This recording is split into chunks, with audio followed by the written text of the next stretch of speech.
好，接下来我们要带观众朋友来特别关心到的是，在中国大陆的雷达是不是让 F-35真的完全现形了？委内瑞拉现在是靠着中国大陆的武器来撑腰吗？拉美的反美战线是否正式的成型了？今天首先3个火线话题，我们请来宾来做解答。第一个，美军呢在 F-35在委内瑞拉现形，是因为中国雷达撕破了它的隐形神话吗？美国的后院战火是否要引爆了？第二件事情，委内瑞拉的军火库现在塞满了来自于大陆，不管是它的火箭炮、导弹，或者是电子侦察船，全部上线了。美军是因为这个原因，所以要攻击委内瑞拉。那么美国还敢继续的硬闯下去吗？最后一件事情，今天也会特别来关心的是，现在拉美10国都已经对美国非常的不爽哦，一起怒吼。那么在这样的状况之下，会不会拉美战线推大陆成为新的盟主呢？今天会一起的来做解读。我们赶快来看到，其实针对了委内瑞拉的攻击，美国从9月份开始有非常多起哦，一共到现在已经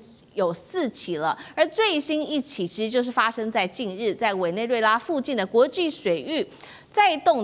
度的发动了空袭哦，攻击的就是他的船只，一共是造成4个人再次的丧命。这一回美军出动的战力之大，在加勒比海出现了哪一些战力？8艘的军舰开过来，还有1艘核动力快攻潜艇，超过4500名的军人，还有多架最新型的 F-35的隐形战斗机，全部都开过来了。美国媒体是这样形容的，他说有5大的迹象都已经显示，目前为止，美国跟委内瑞拉爆发战争的可能性正在急剧的升温当中。那么我们看到美军大规模的集结，是真的要准备开战了吗？还是斩首行动式的精准打击？背后难道是在为下一场政权更迭已经开始做铺路准备了吗？委员怎么解读美军的动作？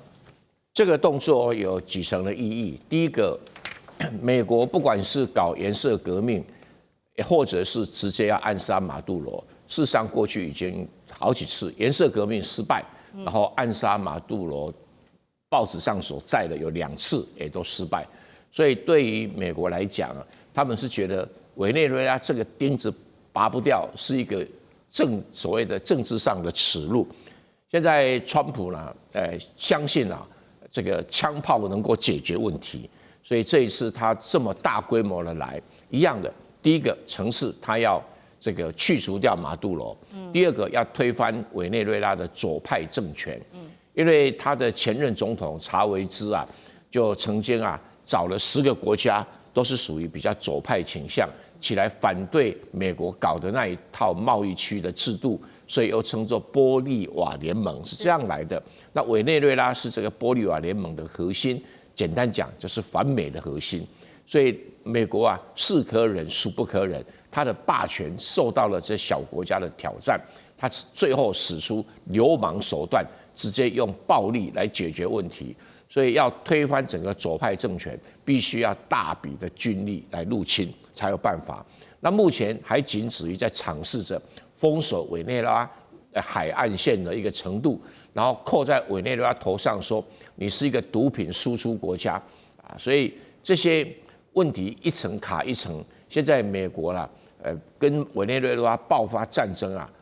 可能性是非常高的。但是委内瑞拉作为一个小国家，要挡得住美国派出来的军力，还是蛮困难的。是好，现在看起来2国可能随时会爆发这场战争哦。那除了是川普在政治上面要做针对委内瑞拉做打压之外，我们要来看到是不是也跟中国大陆在背后帮忙撑腰有关系？所以美国非常的紧张呢，因为我们看到现在委内瑞拉之所以它没有在被孤立，就是因为在它的背后有很多中国大陆的武器系统在背后支援。直接这是委内瑞拉的国防部长公开来讲，他说委国现在内部的雷达系统已经有5架了，是可以已经有很多个了，已经可以锁定的是5架的美军的 F-35来做全程的监控。那么他过去就曾经用过多款来自于大陆的雷达，侦测到了不管是美国的 F-22猛禽等等，那现在甚至是连 F-35都在他们的掌控当中。中国的军武现在正式成为拉美这个反美战线的一个重点核心。我们来看一下中国大陆在这个委内瑞拉的武器装备有提供哪一些，不管是雷达系统，不管是这个对空防御啊、空军的装备，甚至是陆战装备都有提供。那么火箭炮、导弹跟侦察系统也都有提供给委内瑞拉。其中特别带观众朋友来看到的是这一款武器系统哦，这是侦察的，这个叫做瞭望号的。电侦船，它可以徘徊在加勒比海这边，针对美军做一个更严密的监控。这些中国制的武器能够对美军产生威胁吗？刚刚讲的这个瞭望号，它现在驻守在加勒比海这边，能够针对美军的实战化做一个比较严格的观测吗？舰长怎么看？其实啊，中国大陆它部署了这些电子侦察船，在各个的一个很重要的军演，或者是我们现在看到的在委内瑞拉的外海啊，那无论是之前的环太平洋军演，或者是2年一次的马拉巴尔军演，或者是今年才刚刚结束的护身军刀军演，其实我们都看到了815电子侦察船的一个踪影啊。那其实大陆的网民叫做“街溜子”，也就是转来转去的。那其实它到底在做什么？它有非常大的一个雷达哦。那它其实是一个被动接收。那它除了可以被动接收的话，它只是接收而已。接收它可不可以发射？它当然可以发射。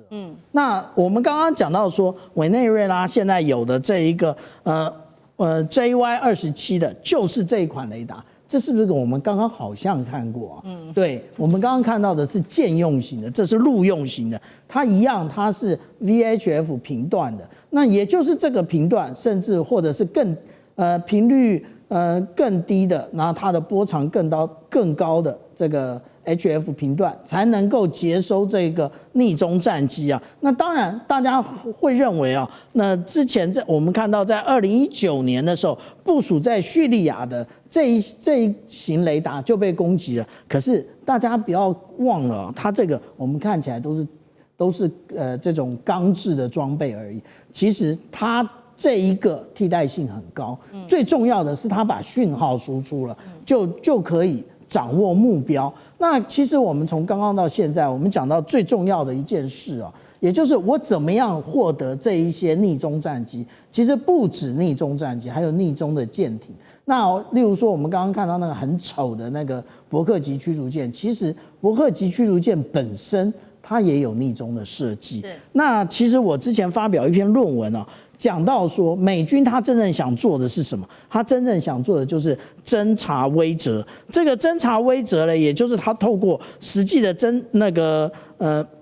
监视与侦察，收集越多的情报资料与资讯，越可能让这一些对手国家，其实他怕资讯通通外泄啊，所以呢，他反而会越内敛。这个是以往美国对抵近侦察到中国大陆沿海做的事，但是我们现在在哪看到？我们现在竟然在南美看到了中国大陆，它使用这个瞭望号。瞭望号其实它原来的目的不是来作为这815电子侦察船的，它最主要的目的是跟太空交联的。因为其实我们看到中国大陆它在太空中的建设也非常多，那其实它要掌握卫星，它要掌握中间的一个中继的讯号，其实靠的是以前的远望号。远望号它不是只有一艘船，它有1号、2号、3号、4号、5号，那它的数量非常多。那新一代的就是这个瞭望号，那只是它在那个位置正好接收啊，所以美国现在觉得芒刺在背，真正的原因就在这里。好，这背后有中国大陆的武器在做相挺哦。那另外一方面，在政治上，我们也来做一下解读，因为现在拉美十国对于美国各种行为已经感到非常的不满意了，所以呢，现在集体发声，10个国家，这个是玻利瓦联盟一起发声，谴责美国的挑衅的行为。哥伦比亚也已经倒戈签署了一带一路等等哦。那会不会让大陆变成摇身一变，在拉美这边成为新的霸主呢？杨老师怎么看？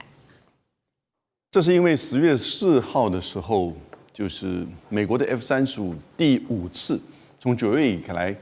10架美国的F-35，然后的8艘军舰啊，甚至还有核潜舰，然后呢加上大概有5000名的美军都在这个附近重播了这个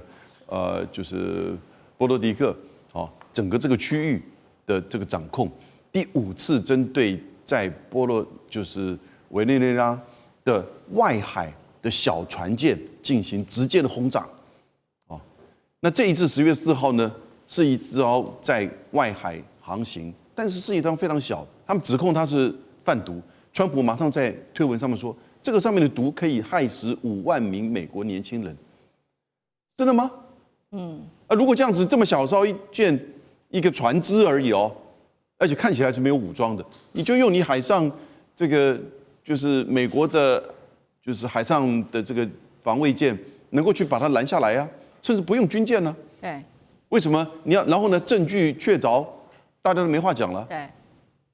因为现在他对马杜罗的悬赏已经来到5000万美金，但这个事情连续第5次所以这个不是所谓的弃毒了，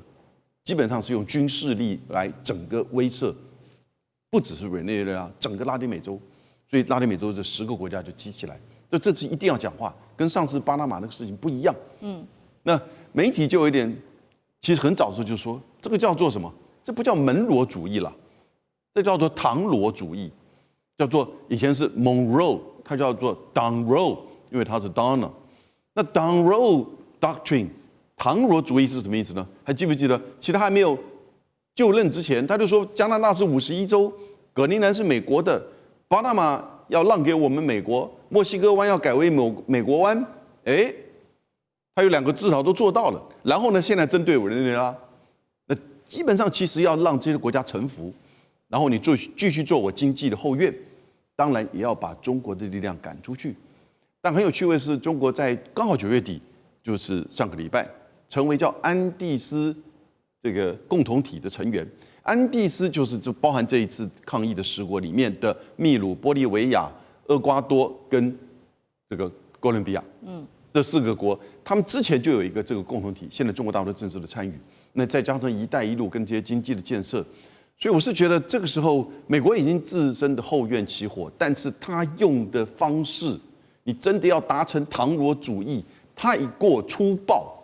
太过军事。太高在上，没有人会受得了的。而这个时候，他引中国的经济、中国的军事武力，只不过是为了求自保，不要把这边当做什么中美对抗的这个场域。其实是这些你过去被你压迫的、你的后院的这一些国家是受不了的。好，谢谢杨老师。那我们休息一下，马上回来。地缘政治、美中之争、战略价值、强权崛起。小国生存，现在与未来洞悉事件走向，掌握世界脉动，全球观点尽在环球大